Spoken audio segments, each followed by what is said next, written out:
Welcome to another edition of Trash Talk.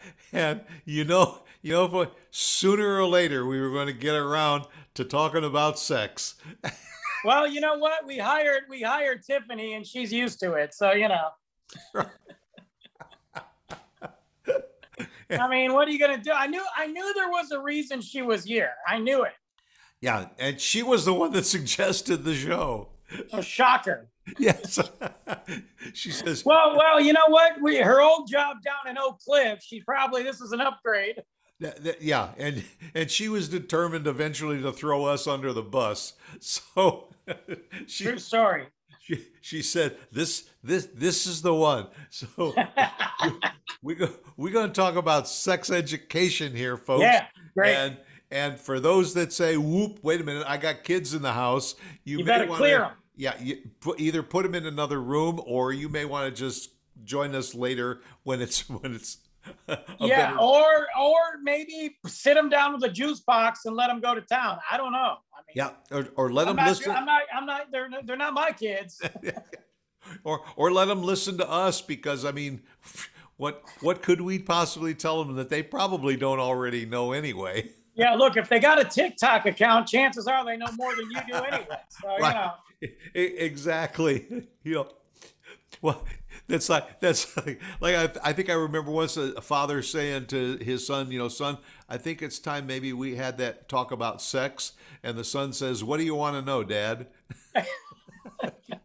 it's true. Well, and that's just it. Like we're in a different time than when we were younger and everything. So I don't even know. I don't even know I don't even know what they talk about in school. I have no idea.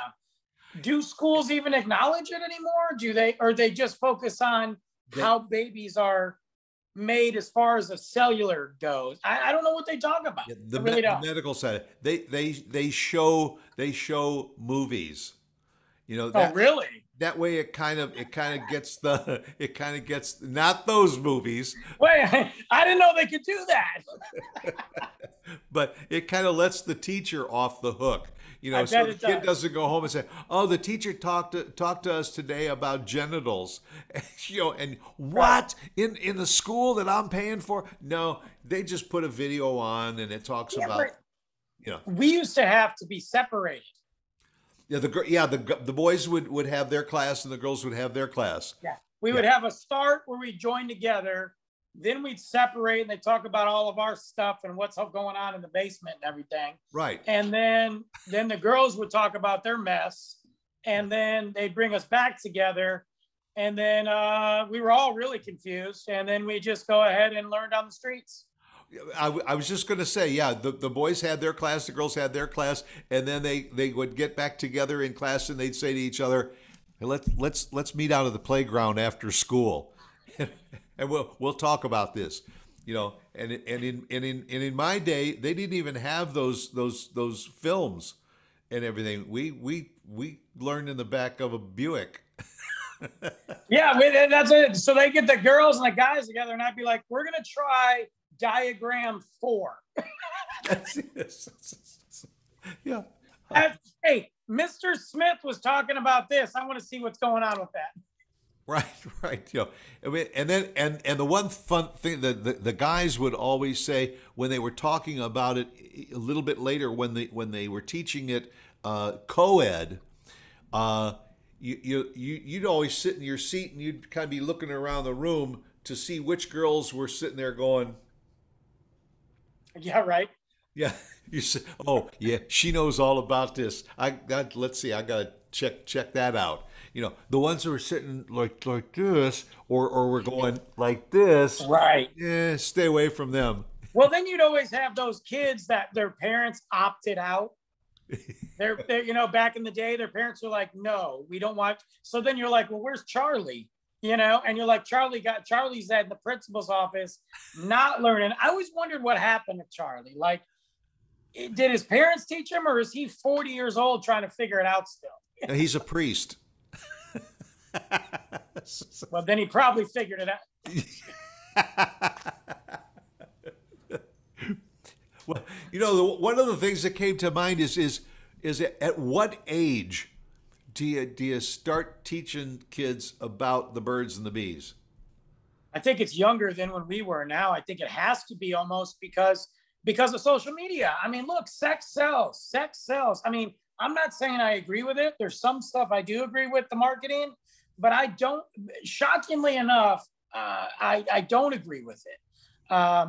When I see these young, mostly girls, but it's also boys, when I see them, what they're doing on social media, what marketing is catering to them, the acceptance of it, and how, you know, they're growing faster or pretending to grow fast. It's not okay. So I think you got to teach them younger. You got to start younger. Well, You got to start talking about it. I mean, look, my son is 3.5, and I'm not saying we're having the sex talk, but we're talking about all kinds of parts already because he's seen it all, and he's confused on, not confused, but he knows what a girl has and what a boy has. And I got to talk to him about that. And I got to talk to him about how we don't talk about that, and not to other people. Keep it in the family, you know. And, it's a hard thing, and he's 3.5. By the time he's 5, I'm gonna have to talk to him about condoms. and a 3.5 answers why. You know, to everything you say, why? Why? Well, yeah, why? Yeah. Because girls are like this. Why? But you know, it is being taught at the elementary school level. Now, in my day, it was high school. It was. I think ours was middle school. I think ours was middle. I remember a little bit in 5th grade. I definitely remember 6th grade. Yeah.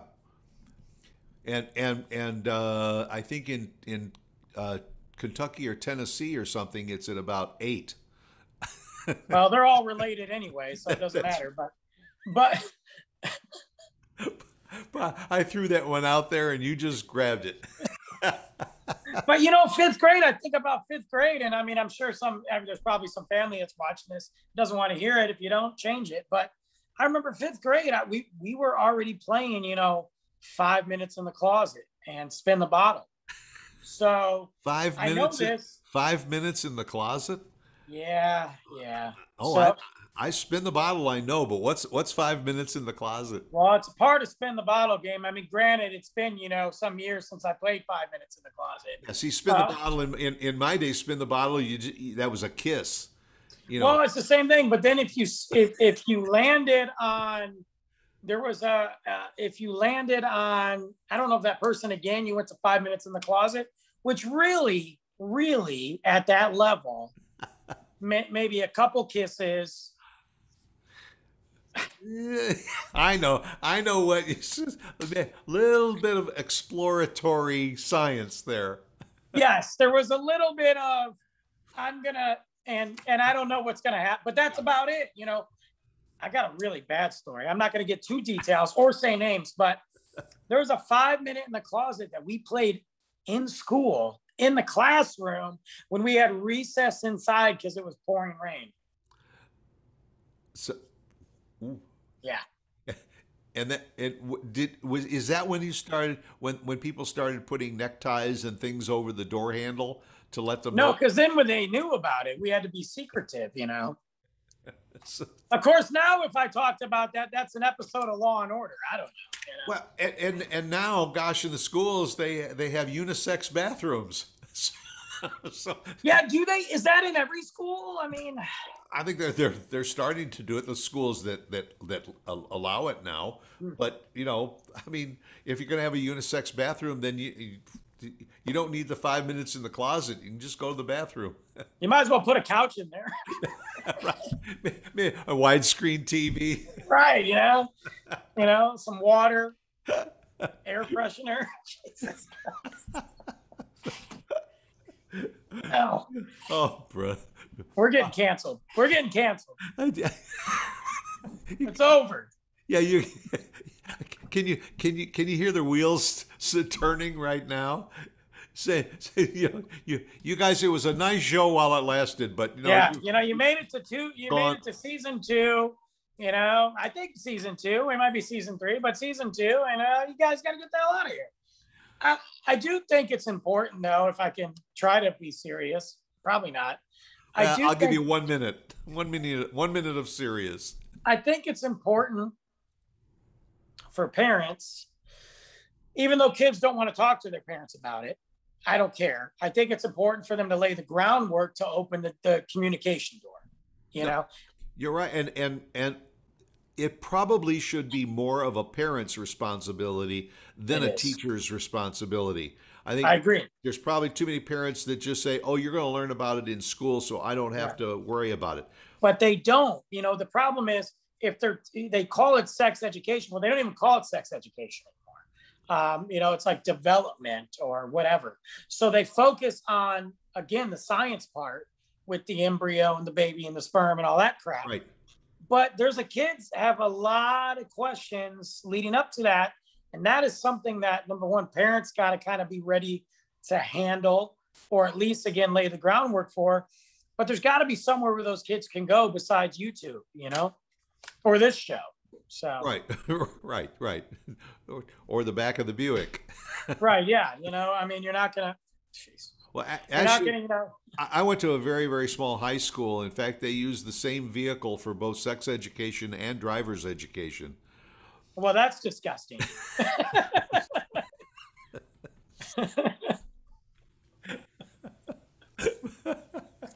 That paints a real strange image, doesn't it? Yeah. Yeah, it does. Especially under ultraviolet light. It does. Yeah, right.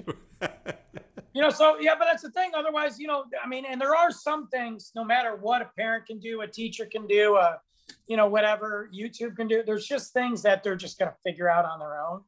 But, it's like giving them directions to a location like they're trying to drive to a restaurant. Give them the name of the restaurant, give them a roadmap, and just hope for the best. Right. And plus, we talk about, wow, they're starting to teach sex education now to 9, 10, 11-year-olds. Listen to some of the music that the kids are listening to. The lyrics Oh, forget it. have just gotten bizarre. And the kids pick up on that real quick, and all of a sudden they're mouthing the lyrics to these rap songs, whether they understand the connotation and the innuendo from those lyrics or not. They learn it, and they learn it very, very young. Well, and if they're hearing a word, whether it be slang or real, and they're singing it, and they're not sure what it is, sooner or later they're not gonna ask somebody, they're gonna look it up. But once you start going to that rabbit hole, you're in a different element. And the reality is, some of these 9-year-olds and 10-year-olds, as much as we want to not talk about it, they're in a position and they're doing things that 9 and 10-year-olds should not be doing anyway. If we're ignoring that, we're creating a whole problem, a big problem. Well, that's right. Plus social media. What we're doing unless you're controlling what your child Right. is tuned into on their computers, they've got access to an awful lot of bad stuff. Oh my God! And because you are involved in a foundation for sex trafficking. It's bad. And it is so much worse than even most of us know and can comprehend and absorb. And not to go off on that, but so Facebook alone in 2020 was responsible for 59% of online human trafficking cases. 59%, just Facebook. That's not talking about Instagram, Twitter, Right. WhatsApp, TikTok. And Facebook, mind you, who owns Instagram, wants to come out with a kid's Instagram just for children. If they can't even keep track and regulate what's going on their regular Facebook, why in the world would we ever want something for children? That's a whole nother subject. But the reality is, it puts these kids in a very volatile and dangerous situation. I've got some pretty bad horror stories. I'm not going to get into it now, but I've got some really bad horror stories about that. And it all goes back to what we've said very often on some of our shows and everything. That iPad or that computer has become like a babysitter. and all. And so when a child gets in trouble for anything related to this stuff, uh, it's like the parents go, "Well, I didn't know. I didn't teach him that."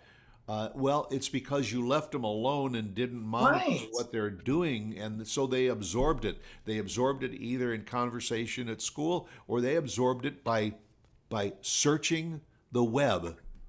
That's all they have to do. And it's younger and younger and younger nowadays that the kids are going and finding themselves in that predicament or in that situation. It is our job as adults and parents to look. I'm not some, ultra conservative dude who's like, don't watch this. I'm not that guy, but you got to be prepared to answer those questions and not pawn it off and not give the generic answer. You got to be prepared to get into some deep conversations when they're ready to talk, because if you don't do that and you ignore them when they're ready to talk, they're never going to talk to you about it, and now you got to go somewhere else. So And take on the responsibility yourself. Don't pawn it off on somebody else, because no. you don't want to be playing cleanup. You're better off being the offense than the defense, and Right. being a part of that child's life. And keep in mind, moms and dads, your daughters, get to them first, because girls become a little bit more curious and active and all than boys do. And you got to start at a little bit earlier age. It's true. It's true. And unfortunately, I don't care how equal we want to talk about how the world is. It's just not. So the reality is, things that, and again, I'm not saying it can't happen to boys at all. That's not what I'm saying. But girls are, they make up the higher percentage in some of these situations with not just trafficking, but sexual assault and crime and rape. And, Right. you don't want to be in that situation, and you don't want to have that. And it's so hard nowadays to protect your kids and protect those that you love anyway. You got to give them as much ammunition as possible. Yep. Plus, I mean, do you really want to be a grandparent at, that young? I don't. No. There's no reason to be a grandparent at age 30. Yeah, I swear to God, if I'm 50 and I'm a grandparent, I'm gonna be pissed. Somebody's gonna get their butt kicked. That's all I know. That's right. Well, we have tried to tackle a touchy subject. Literally. Get me out of here. I gotta go. Get me out of here. Yeah, wasn't it Bob Seger that wrote the words or something to Night Moves, or Yes. something about the old trusty woods? Good old Michigan Bob Seger, baby. Yep. But we first of all want to thank our sponsors and all. Irving Chung, who is at bigconsideration.com. Yes. He is a franchise guru, knows everything there is to know about franchising. And again, our good friends over at the Patriot Sandwich Company, David Jordan and his gang over there, making just the most incredible sandwiches you have ever wrapped your lips around. And that's not a sex education connotation there, but I didn't just say anything. you just go get yourself a great sandwich. Yeah, and I'd like to thank our sponsors too. It's been great while you've been sponsoring us. I know we just lost you, so But come on back. And now we're But maybe, now we're going to wait this week. We're going to wait this week to see if there's anybody else that writes in and says, "Hey, you going to do another show about sex education?" hey, maybe Sarah Secret will join us. I don't know. There you go. Well, we hope you'll join us again next week when we get into another discussion of whatever we decide we're going to talk about at that time. But go out and make it a good one. See you later, guys.